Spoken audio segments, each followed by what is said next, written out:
साहित्य निधि में प्रस्तुत है मुंशी प्रेमचंद जी की लिखी कहानी बूढ़ी काकी। मुंशी प्रेमचंद हिंदी साहित्य में कहानी और उपन्यास के सम्राट कहे जाते हैं और बूढ़ी काकी उनकी एक कालजयी रचना है जो अमर हो गई है। तो सुनिए कहानी बूढ़ी काकी। बुढ़ापा बहुधा बचपन का पुनरागमन हुआ करता है। बूढ़ी काकी में जिह्वा स्वाद के सिवा और कोई चेष्टा शेष न थी और न अपने कष्टों की ओर आकर्षित करने का रोने के अतिरिक्त कोई दूसरा सहारा ही। समस्त इंद्रियां, नेत्र, हाथ, पैर और जवाब दे चुके थे।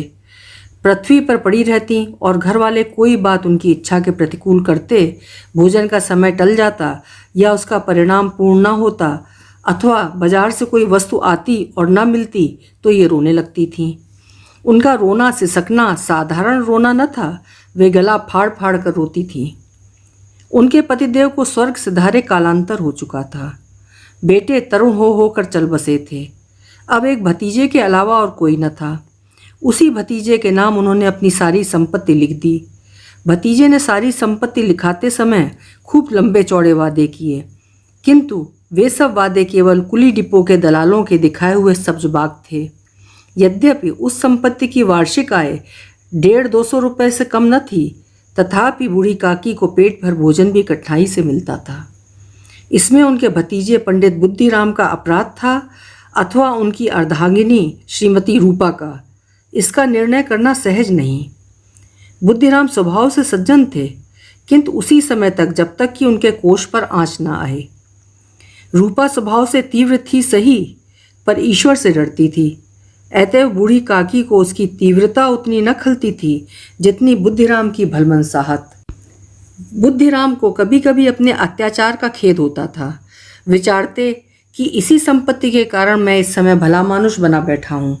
यद्यपि भौतिक आश्वासन और सूखी सहानुभूति से स्थिति में सुधार हो सकता हो, उन्हें कदाचित कोई आपत्ति न होती, परंतु विशेष व्यय का भय उनकी सुचेष्टा को दबाए रखता था। यहाँ तक कि यदि द्वार पर कोई भला आदमी बैठा होता और बूढ़ी काकी उस समय अपना राग अलापने लगती तो वो आग हो जाते और घर में आकर उन्हें जोर से डांटते। लड़कों को बुढ़ों से स्वाभाविक विद्वेष होता ही है और फिर जब माता पिता का ये रंग देखते हैं तो बूढ़ी काकी को और वो सताया करते। कोई चुटकी काट कर भागता, कोई इन पर पानी की कुल्ली कर देता।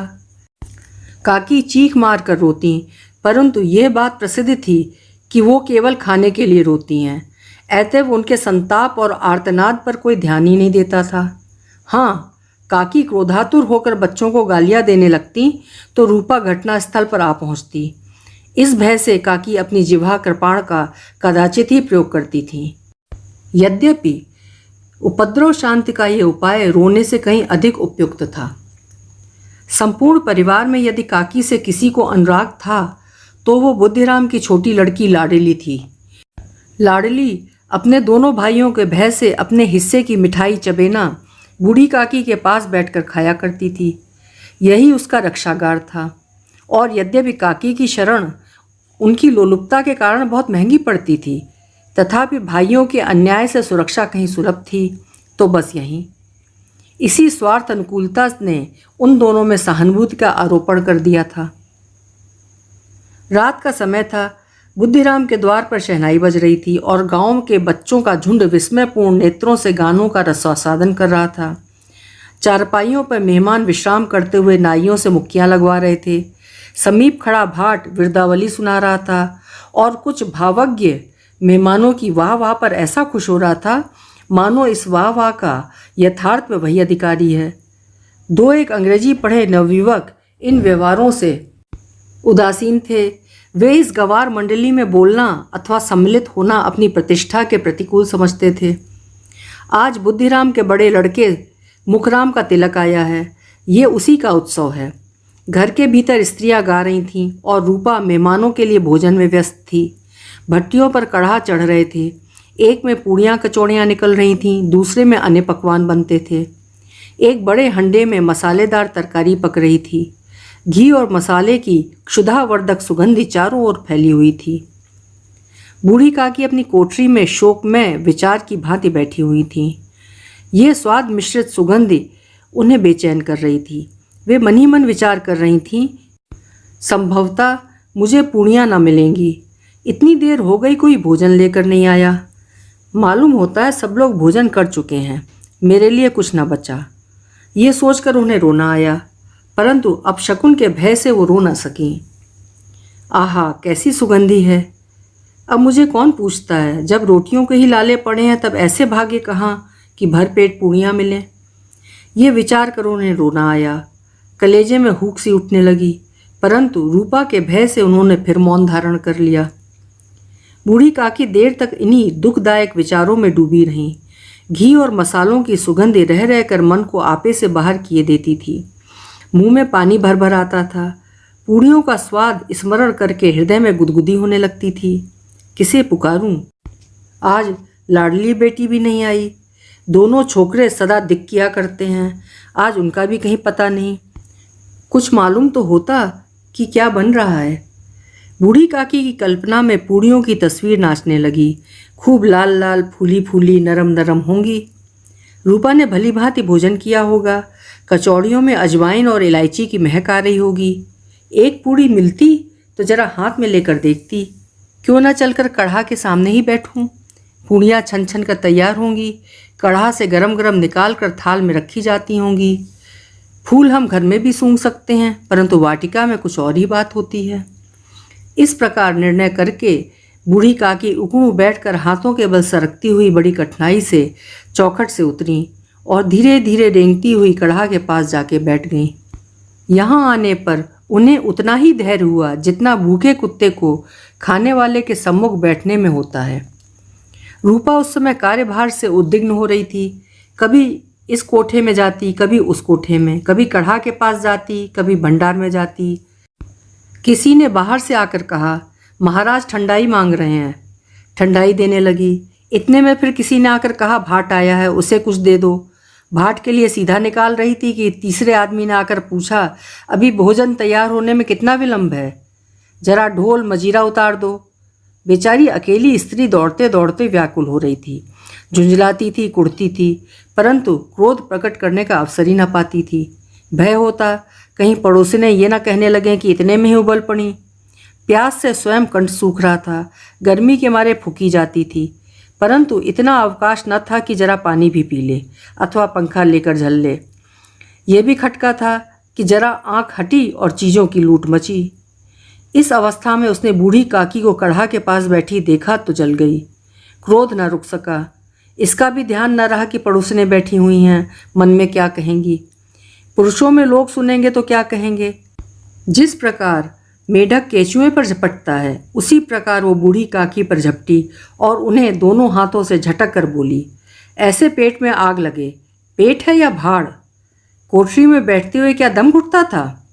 अभी मेहमानों ने नहीं खाया, भगवान को भोग नहीं लगा, तब तक धैर्य न हो सका। आकर छाती पर सवार हो गई। जल जाए ऐसी जीभ। दिन भर खाती ना होती तो जाने किसकी हांडी में मुंह डालती। गांव देखेगा तो कहेगा कि बुढ़िया भरपेट खाने को नहीं पाती, तभी तो इस तरह मुंह बाए फिरती है। डायन, ना मरे ना माचा छोड़े, नाम बेचने पर लगी है। नाक कटवा कर दम लेगी, इतना ठूंसती है न जाने कहाँ भस्म हो जाता है। भला चाहती हो तो जाकर कोठरी में बैठो, जब घर के लोग खाने लगेंगे तब तुम्हें भी मिलेगा। तुम कोई देवी नहीं हो कि चाहे किसी के मुंह में पानी जाए ना जाए तुम्हारी पूजा पहले ही हो जाए। बूढ़ी काकी ने सिर उठाया, न रोई न बोली, चुपचाप रेंगती हुई अपनी कोठरी में चली गईं।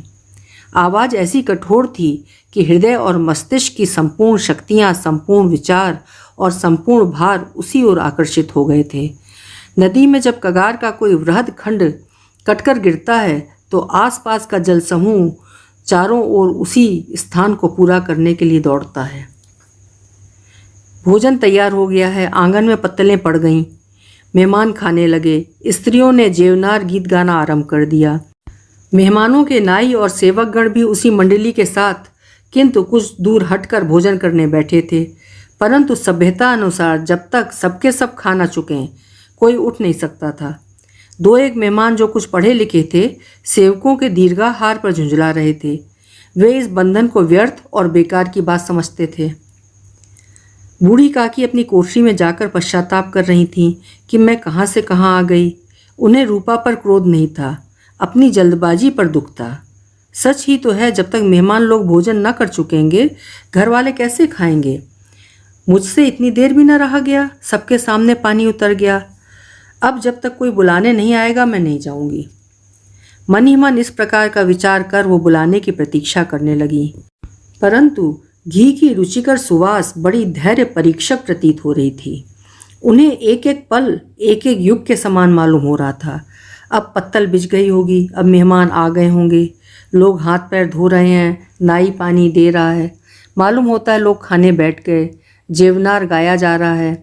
ये विचार कर वो अपने मन को बहलाने के लिए लेट गईं। धीरे धीरे एक गीत गुनगुनाने लगीं। उन्हें मालूम हुआ कि मुझे गाते देर हो गई। क्या इतनी देर तक लोग भोजन कर ही रहे होंगे? किसी की आवाज़ सुनाई नहीं देती। अवश्य ही लोग खा पी कर चले गए। मुझे कोई बुलाने नहीं आया है। रूपा चिढ़ गई है, क्या जाने ना बुलाए। सोचती हो कि अपने आप ही आवेंगी, वो कोई मेहमान तो है नहीं जो उन्हें बुलाऊं। बूढ़ी काकी चलने को तैयार हुई।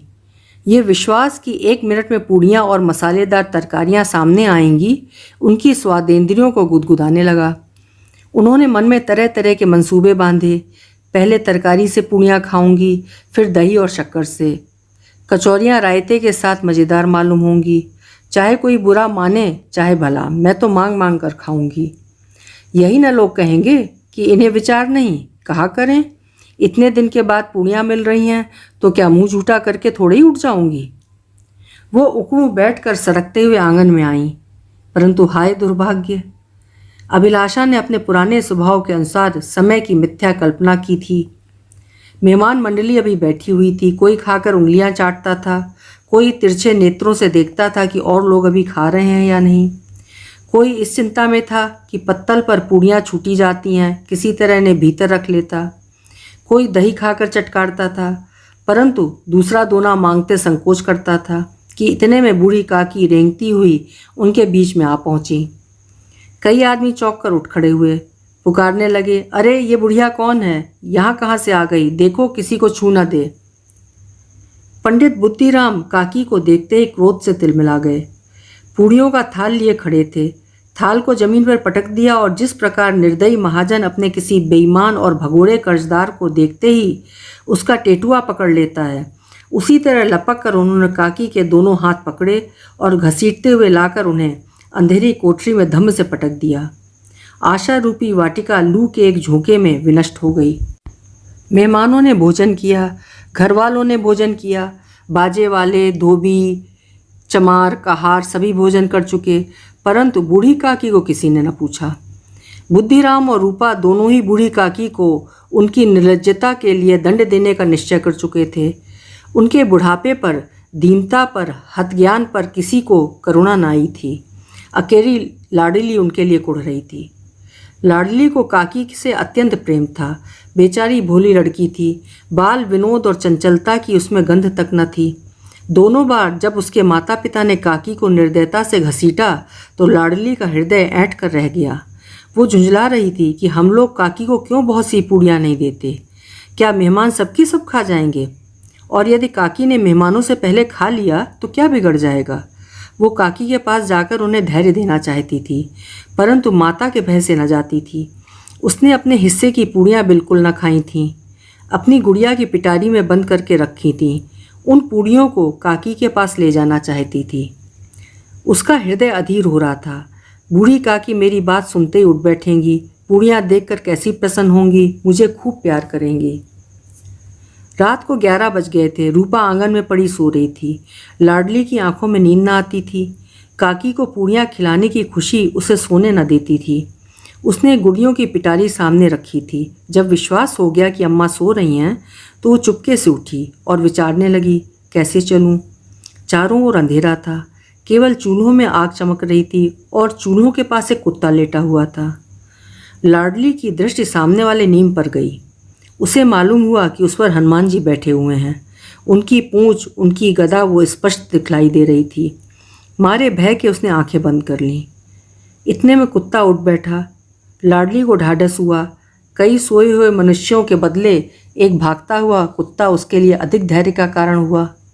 उसने पिटारी उठाई और बूढ़ी काकी की कोठरी की ओर चली। बूढ़ी काकी को केवल इतना स्मरण था कि किसी ने मेरे हाथ पकड़कर घसीटे, फिर ऐसा मालूम हुआ कि जैसे कोई पहाड़ पर उड़ाए लिए जाता है। उनके पैर बार बार पत्थरों से टकराए, तब किसी ने पहाड़ पर से पटका, वे मूर्छित हो गई। जब वे सचेत हुईं तो किसी की जरा सी आहट न मिलती थी। समझी कि सब लोग खा पी कर सो गए और उनके साथ मेरी तकदीर भी सो गई।